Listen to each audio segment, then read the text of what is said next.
ازيك يا طمان؟ ازيك يا عز، عامل ايه؟ طب عارف نفسك للناس الاول؟ محمد شعبان طمان، تالتة مساحة، محول من دمنهور. طيب السؤال الاولاني، انت ليه حولت؟ عشان ما قبلتش مساحة في دمنهور. طيب انت اول ما حولت هنا ايه الاجراءات اللي انت خدتها عشان تحول هنا؟ انا جبت طلب تحويل من دمنهور، تمام. قدمته هنا على طول. الموضوع بسيط. بسيط خالص. طب ايه اللي واجهك وانت بتحول؟ اول حاجة واجهتني وانا بحول هي السبب الرئيسي هنا، او الحاجة الوحيدة اللي بتعطل الدنيا هنا الشؤون بتاعت طنطا فقط. انما التحويل عادي، هو ما فيش غير الشؤون بس. غير كده الموضوع تمام.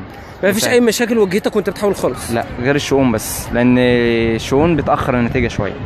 طيب انا في حاجه اسمها مواد المقصه ومذاكره المقصه، وانا عارف الموضوع ده متعب، ممكن تعرف الناس بسرعه يعني ايه مقصه ومواد مواد المقصه ديت بتبقى معادله معموله لك لاي طالب، بس على حسب اللائحه اللي هو فيها.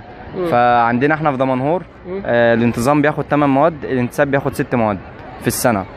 4 ترم اول و4 ترم تاني. المفروض ان مواد المقصه ديت بتتذاكر المفروض بتحضر محاضراتها مع سنه اولى وسنه تانية.